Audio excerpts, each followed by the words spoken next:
3 अक्टूबर से 12 अक्टूबर 2024 नवरात्रि के 9 दिन भूलकर भी ना करें यह 9 काम। आज हम इस वीडियो में आपको बताएंगे साल 2024 में शारदीय नवरात्रि कब से कब तक है और नवरात्रि के दौरान ध्यान रखी जाने वाली विशेष बातों के बारे में। हेलो फ्रेंड्स, स्वागत है आपका आपके अपने चैनल भक्ति सागर 105 में। पंचांग के अनुसार आश्विन माह के शुक्ल पक्ष की प्रतिपदा तिथि से शारदीय नवरात्रों की शुरुआत होती है। इस साल 2024 में शारदीय नवरात्रि का पर्व 3 अक्टूबर गुरुवार को शुरू होकर 12 अक्टूबर शनिवार तक चलेगा। नवरात्रि के 9 दिनों के दौरान कुछ खास नियमों का पालन करते हुए माँ दुर्गा के 9 रूपों का पूजन किया जाता है, जिससे माँ दुर्गा प्रसन्न होकर सभी की मनोकामनाएं पूरी करती हैं। आइए जानते हैं शास्त्रों के अनुसार नवरात्रि में माँ दुर्गा की पूजा के दौरान किन नियमों का पालन करना चाहिए। नवरात्रि के दौरान स्वच्छता का ख्याल रखें। शास्त्रों के अनुसार पूजा पाठ से संबंधित कार्यों में स्वच्छता का खास ख्याल रखा जाता है। नवरात्र देवी दुर्गा को समर्पित ऐसा पर्व है जो पूरे 9 दिन तक चलता है और इन 9 दिनों में पूजा पाठ के दौरान घट व पूजा स्थल को स्वच्छ रखना चाहिए। नवरात्रि में तामसिक भोजन न करें। धार्मिक मान्यता के अनुसार नवरात्रि के 9 दिनों में तामसिक भोजन का सेवन नहीं करना चाहिए।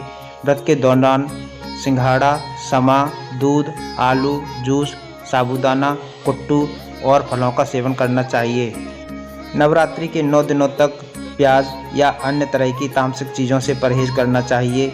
बाल, नाखून, दाढ़ी न बनवाएं। धार्मिक मान्यताओं के अनुसार नवरात्रि के 9 दिनों में बाल, नाखून या दाढ़ी मूछ नहीं बनवानी चाहिए। शास्त्रों में ये सभी कार्य पूजा पाठ के दौरान वर्जित माने जाते हैं, इसीलिए इन सभी कार्यों को नवरात्रि से पूर्व ही कर लेना चाहिए।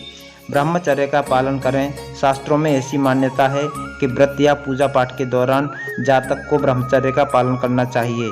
इसके साथ ही अपने व्यवहार में क्षमा, उदारता और उत्साह का भाव रखना चाहिए। व्रत के दौरान काम, क्रोध, लोभ और मोह से दूर रहते हुए पूजा पाठ में मन लगाना चाहिए।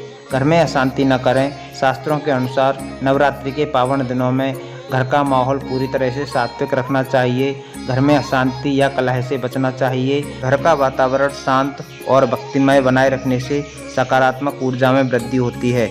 नवरात्रों के 9 दिनों में बहुत से लोग न सिर्फ व्रत रखते हैं बल्कि कलश स्थापना, अखंड ज्योत और माता की चौकी का भी आयोजन करते हैं। ऐसे में अखंड ज्योत माता की चौकी की देखरेख के लिए घर में किसी न किसी को रहना चाहिए। मान्यता है कि नवरात्रि के इन 9 दिनों में माता रानी धरती पर ही रहती हैं। ऐसे में अगर नवरात्रि के इन 9 दिनों में कोई भी ज़रूरतमंद इंसान या कोई भिक्षुक आपके दरवाजे पर आता है तो उसे खाली हाथ न लौटाएं। उसे अपनी सामर्थ्य के अनुसार कुछ न कुछ दान या भोजन अवश्य कराना चाहिए। धार्मिक मान्यता के अनुसार पूजा पाठ के कार्यों में चमड़े या चमड़े से बनी चीज़ों का प्रयोग वर्जित माना गया है। नवरात्रि के इन 9 दिनों में इस बात का विशेष ध्यान रखना चाहिए। माँ की पूजा के समय चमड़े या चमड़े से बनी चीज़ों का प्रयोग नहीं करना चाहिए। नवरात्रि के पहले दिन शुभ मुहूर्त में कलश स्थापना के बाद व्रत का संकल्प लेकर पूरे 9 दिनों तक माँ दुर्गा की पूजा करनी चाहिए और माँ को लाल पुष्प व श्रृंगार सामग्री अर्पित करनी चाहिए। इससे माता रानी प्रसन्न होती हैं। फ्रेंड्स, अगर आपको हमारे द्वारा दी गई ये सभी जानकारियाँ पसंद आई हों तो आप भक्ति सागर 105 चैनल को सब्सक्राइब, लाइक और शेयर ज़रूर कर लें। धन्यवाद।